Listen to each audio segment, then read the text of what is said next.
Hindi lang nitong nagdaang habagat, isang buwan na palang iniinda ng mga taga Macabebe, Pampanga ang baha na namamaho na at kulay lumot pa. Perwisyo po ito para sa mga residenteng dinidiskartehan na lang ang mabuhay sa gitna ng baha. Ang araw-araw nilang sitwasyon alamin sa live na pagtuto ni Bea Pinlac. Bea?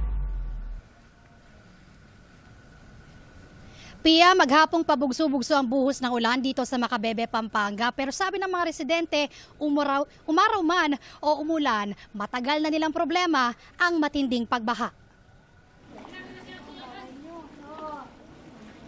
Aakalain mong itinayo sa gitna ng dagat ang bahay ng senior citizen na si Florita sa Barangay San Roque, Macabebe, Pampanga. Halos isang buwan na nilang problema ang kulay lumot na tubig. Bukod sa kanilang sala, pati mga kama nila, lubog sa tubig.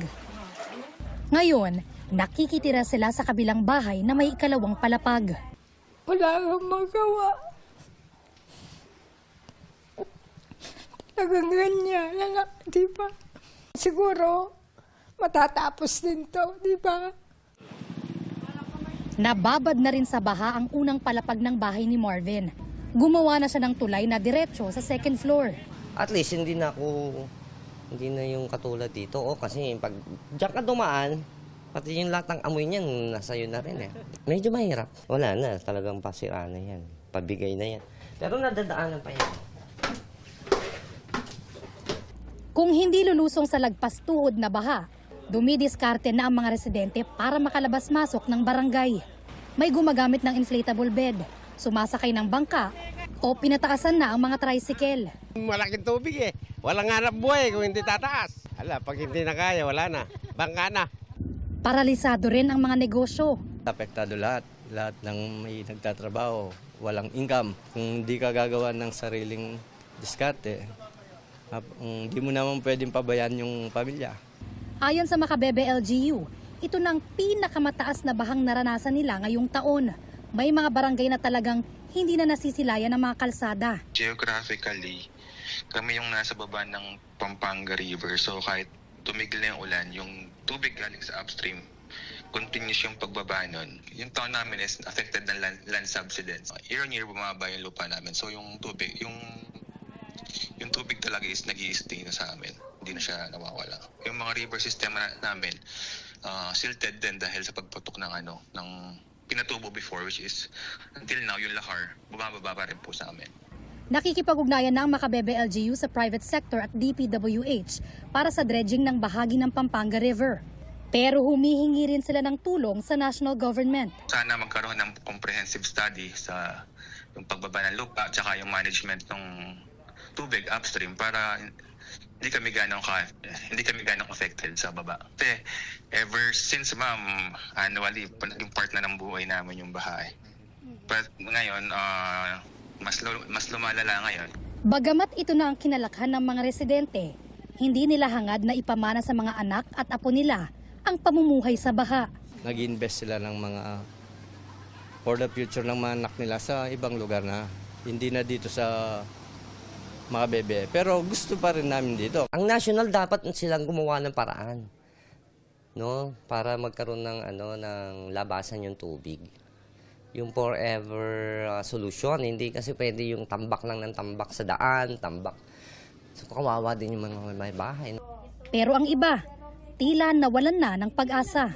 Yung mga ibang nasa gobyerno naman natin silang nagpapayaman. Yung mga taong naghihirap, wala, basta ang bulsa nila, kurakot, yun, ewan ko. Hindi na ata maayos yung natin, ganyan na talaga.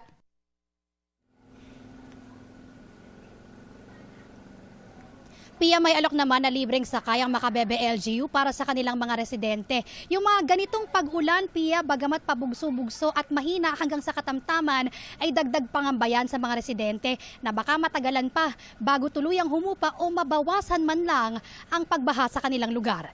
Yan ang latest mula rito sa Macabebe, Pampanga. Balik sa'yo, Pia. Maraming salamat, Bea Pinlac. Hindi bababa sa 23 ang napaulat na nasawi sa pananalasa ng mga bagyong Luis, Maymay, pati na ng Habagat. Batay po yan sa tala ng NDRRMC. Naitala ang mga nasawi sa Benguet, La Union, Rizal, Batangas at Quezon Province. Ang mga nasawi ay bunsod ng landslide, rockslide, pagkalunod, nabagsakan ng puno o kaya na kuryente. 17 naman ang napaulat na nasugatan sa Ilocos Sur, Benguet, Abra, Rizal at Cavite. 3 ang nawawala. Mahigit 3.3 billion pesos ang halaga ng pinsala sa infrastruktura, habang halos 700 million pesos ang halaga ng pinsala sa agrikultura. Kambal na banta ng flash flood at landslide ang kalbaryo ng mga taga La Trinidad, Benguet sa gitna po ng walang tigil na pag-ulan. At nakatutok doon live, si Von Aquino. Von? Pia, walang tigil ang ulan dito sa La Trinidad, Benguet. Kaya naman pangamba ng ilang residente ng sitio Bayabas ay ang flash flood na ilang taon na nilang problema. Sa kasagsagan ng ulang dala ng habagat noong 1 linggo, rumagasa sa sitio Bayabas, Barangay Pico sa La Trinidad, Benguet ang maputik na tubig mula sa bundok. Hindi lang landslide ang pinapangambahan dito sa La Trinidad, Benguet, kundi maging ang flash floods na nararanasan tulad dito sa sitio Bayabas. Ang pangamba ng mga residente, kapag ganitong tuloy-tuloy at may mga malalakas na pag-ulan, yung tubig pababa sa kanila mula doon sa bundok. Hindi na bago para sa mga residente ang ganitong flash floods. Nangyari na rin ito noong July at August 2025. Na-videohan pa nga ni Gabriel Marcarena noong bahain ang loob ng kanilang bahay. Oh my goodness! Welcome to the living swamp of Bayabas. Ilang bato mula sa bundok ang tumambad sa kanila matapos ang flash flood. Noong 2022 naman, umabot hanggang sa kanilang garahe ang malakas na pagragasa ng tubig na may kasamang putik. Nakaka-stress na rin po kasi maglinis. Kasi yun nga po, palagi kaming binabaha. Tapos linis lang ng linis. Tapos kada ulan, maghaharang ka. May nakahanda na silang pangharang gaya ng mga sakong may lamang bato at steel sheet.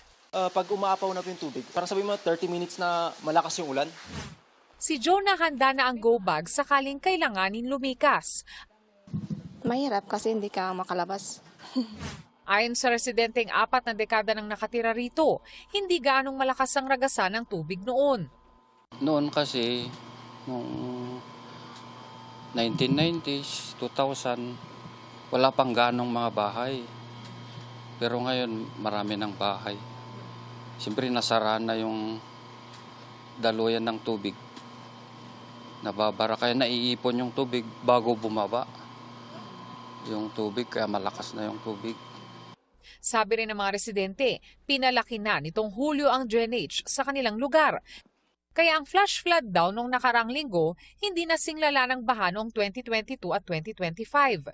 Sinusubukan pa naming makuha ang pahayag ng La Trinidad LGU kaugnay nito, pero wala pang available para sa panayam. Pia, sa kabilangan ng ongoing construction ng mas malaking drainage ay nakamonitor pa rin yung mga residente rito sa lagay ng panahon dahil hanggang sa ngayon ay hindi pa rin humihinto ang ulan. Pia? Maraming salamat, Von Aquino.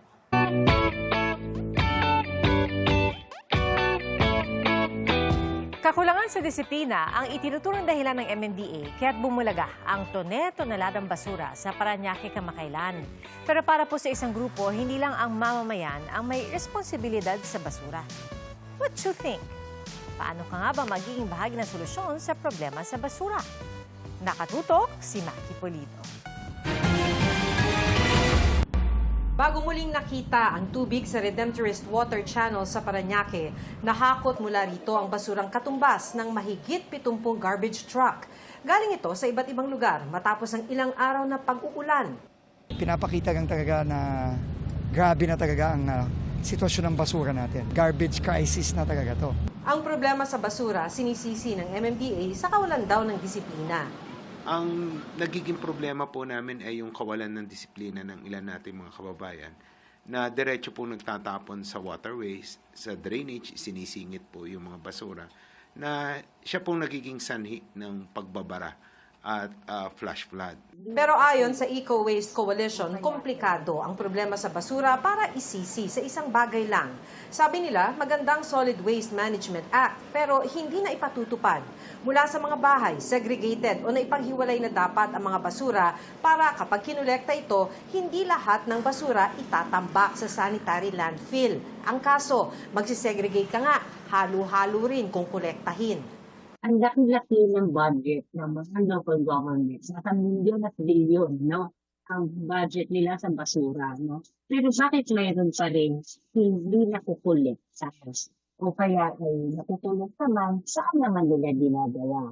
Hindi rin maayos na napatutupad ang Extended Producer Responsibility o EPR law, kung saan dapat bawasan ng mga manufacturer ang plastic, lalo ang mga single-use tulad ng sachet para iwas plastic pollution. Para mabawasan, no, yung pollution sa plastics, kailangan mo itara o kaya bawasan. Di ba? Parang ano yan eh, parang gripo na tuloy-tuloy lang yung pagsulo kasi hindi mo pinapatay. Sabi ni Metro Manila Council President at San Juan City Mayor Francis Zamora, may solid waste management program ang mga LGU sa Metro Manila para matiyak na makokolekta ng tama ang mga basura. Tanong namin, what you think ang inyong ambag para masolusyonan ang problema sa basura? Gumawa tayo ng paraan. Yan, pag iimis po ng basura, wala naman po tayong tatapunan. So, responsibilidad po ng gobyerno. Solution po, self-discipline po talaga when it comes to sariling basura. Gaya po nga, may dala po kaming inumin. Kung uubusin po namin siya habang naglalakad, pwede naman po kami maghanap ng basurahan na itatapunan po namin ito. If you can't do much to help in a big way, start within yourself to clean up as kung anong kaya mong gawin. Maki Pulido, Nakatuto, 24 Oras.